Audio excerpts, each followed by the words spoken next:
शुद्ध शाकाहार, दूध दही मक्खन मलाई फल फूल मेवा मिष्ठान, स्वयं सात्विक दिनचर्या रखें, आहारचर्या रखें, तो बच्चे भी बीमार नहीं होंगे और माता पिता भी बीमार नहीं होंगे। रोज योगाभ्यास करना। अच्छा ये बताओ, परम पूज्य योग ऋषि स्वामी जी महाराज हजारों प्रकार की जिम्मेदारियां निभाते हैं, निभाते कि नहीं निभाते? कभी भी योग को बंद किया क्या? बोलो ना, कभी नहीं। चाहे किसी भी हाल में रहे, किसी भी काल में हो, चाहे देश में रहे विदेश में रहे, 2-3 घंटे 4 घंटे लाइव कार्यक्रम रहता है आस्था पर, वैदिक चैनल पर, संस्कार पर, पूरी दुनिया को उठाते, पूरी दुनिया को जगाते हैं, योग करते और कराते हैं। तो जब वो करते हैं, करोड़ों करोड़ों का बिजनेस व्यापार, परोपकार के लिए, सेवा सत्कार के लिए, राष्ट्र के उद्धार के लिए करोड़ों करोड़ों की जिम्मेदारी उनके ऊपर है। तो जब वो कभी नहीं हार मानते, कभी आलस्य प्रमाद नहीं करते, अगर वो कहीं यात्रा में भी हैं, 4 बजे कहीं से आ रहे हैं, 2 बजे आ रहे हैं, तो भी 5 बजे आपको योग कराते हुए मिलेंगे। मिलते कि नहीं मिलते? तो बताओ, उनसे ज्यादा हम बिजी हैं क्या? बोलो ना। चलो, गुरुदेव की बात कोई कहे नहीं, उनका यही काम है, योग करना और कराना ही उनका काम है। भारतवर्ष के यशस्वी प्रधानमंत्री माननीय पीएम नरेंद्र मोदी जी, वो तो पूरा देश चलाते हैं, पूरे देश की जिम्मेदारी उनके ऊपर है। लेकिन आपको ये बात पता होनी चाहिए कि माननीय मोदी जी भी सुबह 2 घंटे का योग करके ही देश की सेवा के लिए निकलते हैं। जब देश का प्रधानमंत्री इतना बिजी है, देश में रहे विदेश में रहे, जब वो योग करते हैं और दूसरों को भी प्रेरणा देते, तो बताओ हमको योग करना चाहिए कि नहीं? करना चाहिए कि नहीं?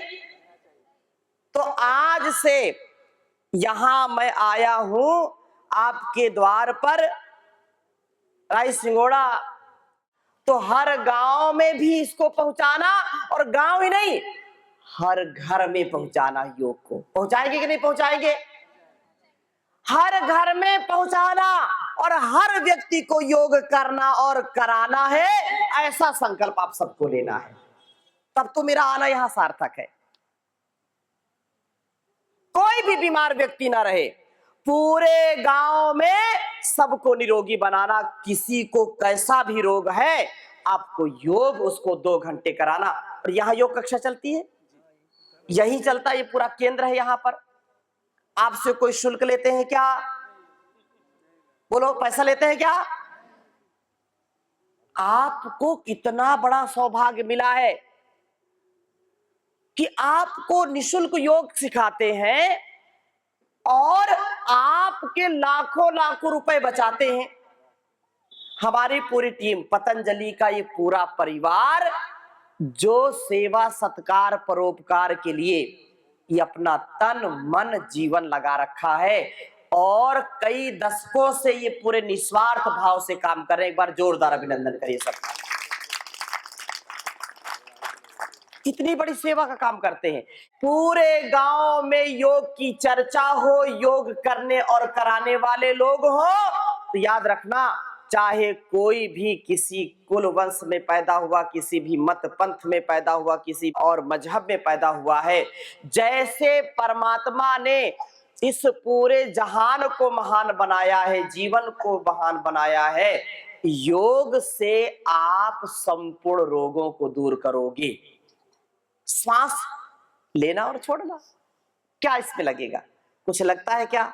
कोई जरूरत नहीं है किसी चीज की। ये श्वास लेना और छोड़ना। रोज श्वास लेते हैं कि नहीं लेते? कभी भूल जाते हैं क्या? ईश्वर ने ऐसा बटन ही नहीं बनाया कि आप भूल जाएं। कोई ऐसी व्यवस्था नहीं की, आप सो रहे हैं तो भी श्वास चल रहे हैं, आप चल रहे हैं तो भी, कोई कार्य कर रहे हैं तो भी ये श्वास आ जा रहा। कोई ताकत लगाते हैं क्या श्वास लेने छोड़ने में? नहीं। Oxygen is the nano medicine. क्या बोला? हाँ, तो प्रतिदिन, हर रोज रोज रोज जोग जग, जोग जग करंतु स्वस्थ रहंतु। हाँ? जोग जग करंतु स्वस्थ रहंतु, टीके टीके हसंतु। हाँ? अपने मस्ती में रहो। ये जीवन बार बार मिलने वाला नहीं है। 1-2 घंटे आपको जो हमारे योगाचार्य, हमारे प्रभारी गण सिखाते हैं, इसको सीखो। और ये एंटी एजिंग है।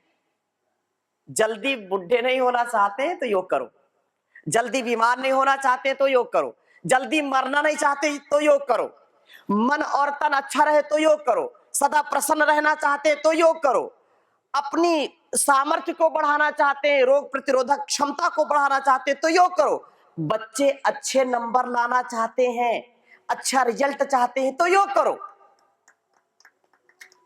अच्छा रिजल्ट चाहते हैं कि नहीं? अच्छे नंबर आए, और जो एक बार याद करे जल्दी से जो है याद हो जाए, एक बार पढ़े याद हो जाए, इसलिए योग करो। मन में दबाव तनाव ना आए, स्ट्रेस टेंशन ना आए तो योग करो। इसलिए योग बहुत सरल है, योग जीवन पद्धति है, योग साइंस है, कंप्लीट साइंस है।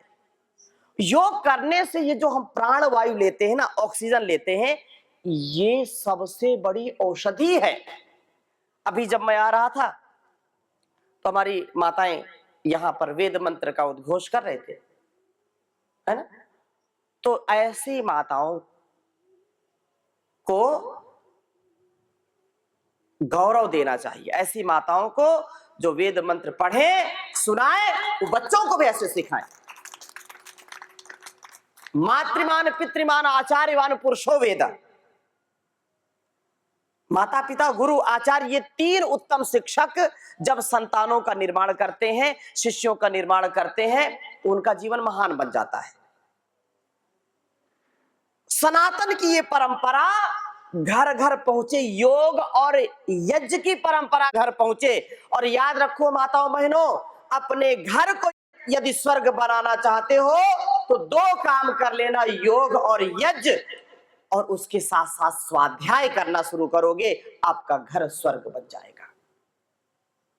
जिस घर में रोज योग होता है, यज्ञ होता है, माता पिता की बात मानी जाती है, बड़ों का आदर होता है, जिस घर में स्वाध्याय होता है, वो घर स्वर्ग के समान कहा जाता है। तो घर को स्वर्ग बनाना चाहिए कि नरक बनाना चाहिए? बोलो। सब, कोई भी व्यक्ति, सिंगल व्यक्ति भी नहीं मिलेगा कि नहीं अपने घर को मैं नरक बनाऊंगा। तो एक बात कह करके मैं अपनी वाणी को विराम देता हूं। आज पूरे देश और दुनिया में योग ऋषि परम पूज्य स्वामी जी महाराज जो योग, आयुर्वेद, स्वदेशी की परंपरा, भारतीय शिक्षा और भारतीय चिकित्सा, भारतीय शिक्षा बोर्ड और भारतीय चिकित्सा परंपरा, हमारी सनातन पुरातन वैदिक परंपरा के लिए जो कार्य कर रहे हैं, हमको भी अपने घर परिवार, अपने समाज को, अपने गांव को, अपने तहसील को, अपने जिले को, अपने राज्य को इस प्रकार से बनाना है कि आने वाली सदियों, आने वाले हजारों वर्षों तक इस इतिहास को जो हम आज लिख रहे हैं लोग याद करें। ऐसा कर्म करना है, ऐसा बनाना है, तन मन और जीवन से ऐसा बनाना है। हमको पीछे नहीं रहना, हमको कार्य करना है। इसलिए संगच्छध्वम संवदध्वम सम्मो मनांसि जानता, अपने कर्तव्य को करते रहो, किसी से कोई अपेक्षा मत रखो, उपेक्षा मत करो। अपने निज कर्तव्य का पालन करने से ही हमको सुख, शांति, आनंद की प्राप्ति होती है।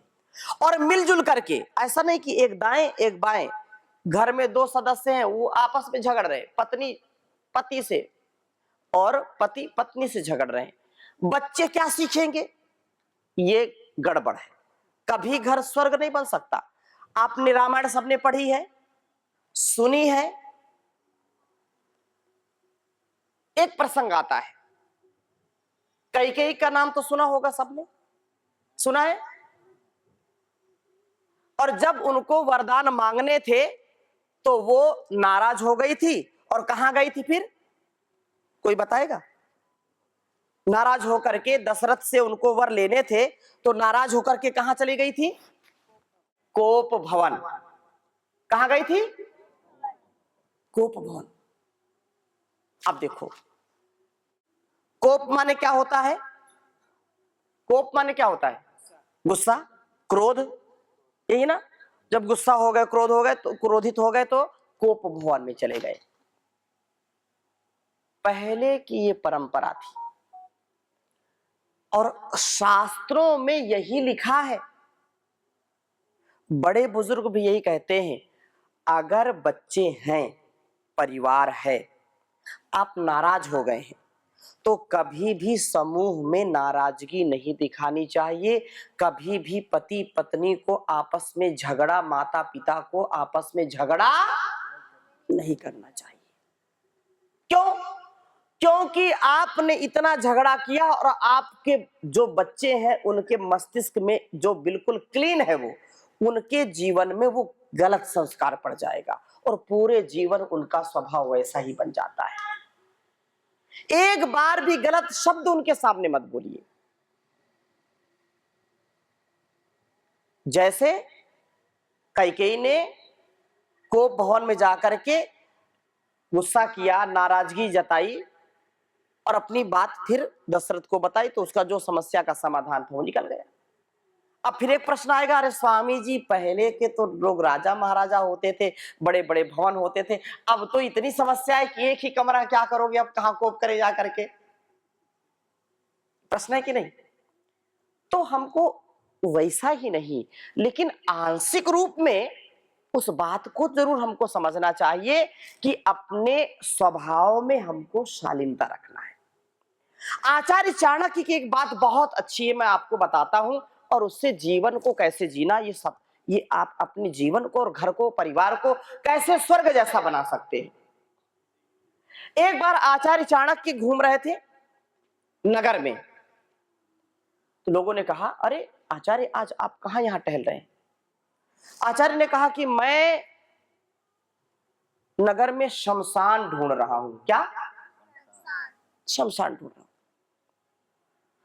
लोगों ने, तुम आप ऐसी बातें क्यों करें, नगर में शमशान कहां होते हैं?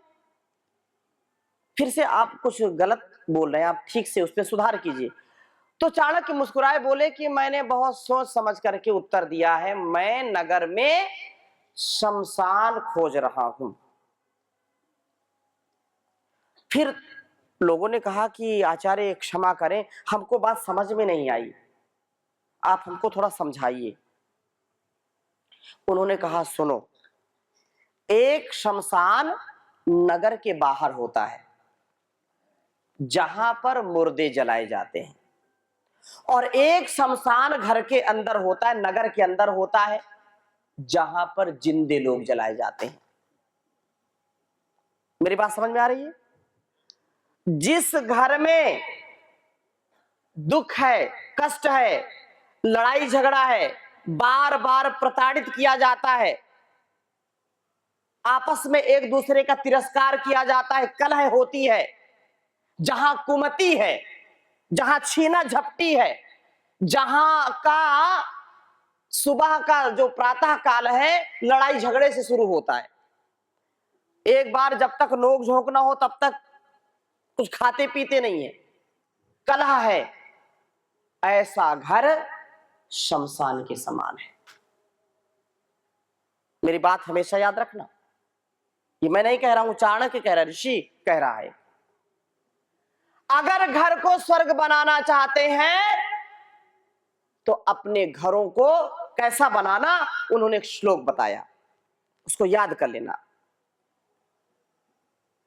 कि ये शमशान बन जाता है घर जहां पर ये काम नहीं होते। कौन से काम? अब विचार करना कि हमारा घर शमशान वाला है या हमारा घर स्वर्ग के समान है। कहा कि ना विप्रपादोदक कर्दमानी, ना वेद शास्त्र ध्वनि गर्जितानी, स्वाहा स्वधाकार विवर्जितानी, शमशान तुल्यानि गृहाणितानि। कहा कि सुनो, जिस घर में अतिथि का सत्कार नहीं, जिस घर में अतिथि का सत्कार नहीं होता, अतिथि आए और उसका आतिथ्य ना हो, उसके पद प्रक्षालन ना कराए, उसके पैर यदि पानी से गीले ना हो, घर की मिट्टी गीली ना हो, तो ऐसा घर नरक के समान है, ऐसा घर शमशान के समान है। यहां मैं जहां जाता हूं, ओडिशा में तो विशेषकर जहां जाओ वहीं पर आतिथ्य होता है, सत्कार होता है, इसलिए आपका घर स्वर्ग के समान है। अतिथि देवो भव। क्या कहा? अतिथि देवो भव। यह हमारी पुरातन ऋषि परंपरा है, सनातन परंपरा है, अतिथि देवो भव। दूसरी बात क्या कही? ना वेद शास्त्र ध्वनि गर्जितानी। जिस घर में तो रोज वेद उपनिषद दर्शन शास्त्रों के पठन पाठन नहीं होते, जिस घर के माता पिता बड़े बुजुर्ग छोटे बच्चे वेदों के मंत्रों का उद्घोष नहीं करते, वो घर शमशान के समान है। आप बोलोगे ऐसा कैसे? अब तो परंपरा नहीं रही। भारतवर्ष की परंपरा रही है कि हर घर में वेदों का उद्घोष होता था, हर घर में नारी का सम्मान होता था और बच्चा राम कृष्ण के समान होता था। ये भारतवर्ष है।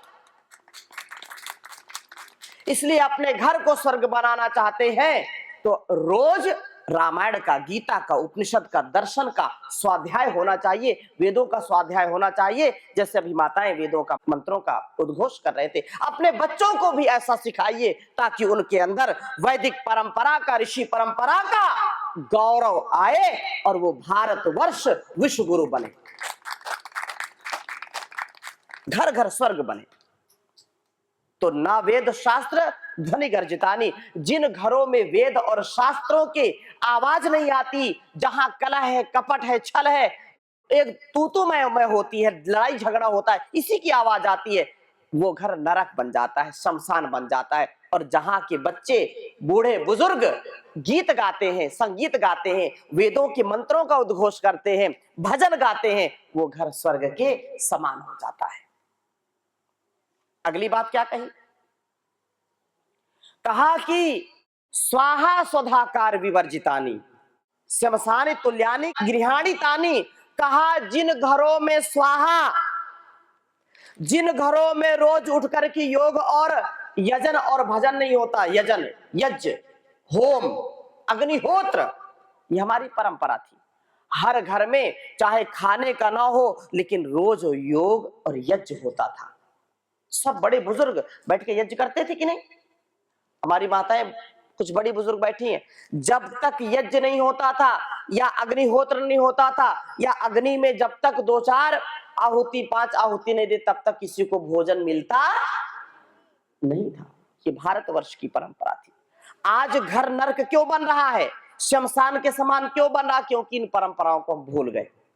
इसलिए घर को स्वर्ग बनाना चाहते हैं तो रोज यज्ञ जरूर करिए। रोज नहीं कर सकते तो सप्ताह में कम से कम एक दिन करिए। और स्वाहा और स्वधा, 2 चीजें आचार्य ने कही। कहा रोज स्वाहा स्वाहा स्वाहा करके आहुति जहां नहीं होगी वो शमशान बनेगा घर, और जहां स्वाहा स्वाहा होगी वहां वो स्वर्ग के समान बनेगा घर। अगली बात स्वधा, अर्थात जिस घर में बड़ों का आदर नहीं किया जाता, जिन घरों में बड़ों का सम्मान नहीं होता, बड़ों का अपमान किया जाता है, वो घर कभी स्वर्ग के समान नहीं हो सकता, नरक होगा घर वो। इसलिए बड़ों का आदर करना सीखें, बड़ों का सम्मान करना सीखें। जो बड़ों की सेवा करेगा, बड़ों का सम्मान करेगा, तो आने वाले समय में उनका भी सम्मान होगा। स्वाहा देवताओं के लिए, ओम इंद्राय स्वाहा, प्रजापतये स्वाहा, बोलते हैं कि नहीं बोलते। और बड़ों के लिए, बुजुर्गों के लिए जो स्वधा है, उनको उचित आहार, उनको उचित वस्त्र, औषधि से उनको तृप्त करना, यही तर्पण और श्राद्ध है। श्राद्ध और तर्पण करते कि नहीं। जो बड़े बुजुर्ग अपने बच्चों से, अपने छोटों से, अपने परिवार से, उनके सेवा से, सत्कार से तृप्त हो गए, वही सच्चा तर्पण है। श्रद्धा पूर्वक, भक्ति पूर्वक बड़ों की सेवा करना ही श्राद्ध है। श्राद्ध और तर्पण, श्रद्धा से की हुई सेवा से जो माता पिता, जो बड़े बुजुर्ग तृप्त हो जाते हैं, तो वो घर वास्तव में स्वर्ग के समान हो जाता है। ये बातें छोटी छोटी हैं, लेकिन जब इनको जीवन में उतारते हैं तो इनका प्रभाव हमारे जीवन में, हमारे घर और परिवार में पड़ता है। तो घर हमारा स्वर्ग के समान हो, कभी हम नरकगामी ना बने। एक व्रत रखो, आपके जीवन में, आपके स्वभाव में परिवर्तन होना चाहिए, दिव्य परिवर्तन हो जाए। और आप जब उसमें अवगाहन करेंगे, आप उसका चिंतन मनन करेंगे, आप उसको जीवन में उतारेंगे, तो जो मैं बोल रहा हूं ना, ये शब्द छोटे पड़ जाएंगे, कर्म बड़ा हो जाएगा आप, क्योंकि उसका अनुभव करेंगे। अब किसी को बोले रसगुल्ला बड़ा मीठा होता है, जलेबी बहुत मीठी होती है, बहुत मीठी होती है। और यहां अभी सालेपुर का रसगुल्ला फेमस है पूरे देश में, बड़ा मीठा होता है। अच्छा, रसगुल्ला कहने से मुंह मीठा हुआ क्या किसी का? किसी का भी मुंह मीठा हुआ क्या? बोलो ना, नहीं हुआ ना। और यही अगर मैं रसगुल्ला लाता और सबको खिलाता तो मुंह मीठा हो जाता कि नहीं? ऐसे ही कहने से लाभ नहीं है, इसको करने से लाभ मिलेगा। इसलिए आप योग करिए, यज्ञ करिए, स्वदेशी का पालन करिए, और आपका जीवन चमक जाएगा, आपका जीवन महक जाएगा। सारी बुराइयां, सारे कष्ट नष्ट हो जाएंगे, सारे संकट कट जाएंगे, सारे बादल छट जाएंगे, आपको एक नया जीवन मिलेगा। सब, हर प्रकार की कमी पूरी होगी जब हम प्रभु को समर्पित करते हुए जीवन को जिएंगे। ये जीवन तुम्हारा, तुम्ही को है अर्पण, लगा दो किनारे इसे मेरे भगवन। दर्श दो बड़ा होगा ऐसा तुम्हारा, भटकता ही रहता है ये मनवा हमारा। इसे वश में करने की युक्ति बता दो, लगा दो किनारे इसे मेरे भगवन। तुम्हारे भरोसे है ये जीवन की नैया, लगा दो किनारे मेरे खिवैया। कहीं डूब जाए ना इसे तुम बचा लो, लगा दो किनारे इसे मेरे भगवन। ये जीवन तुम्हारा, तुम्ही को है अर्पण, लगा दो किनारे इसे मेरे भगवन। लगा दो किनारे इसे मेरे भगवन।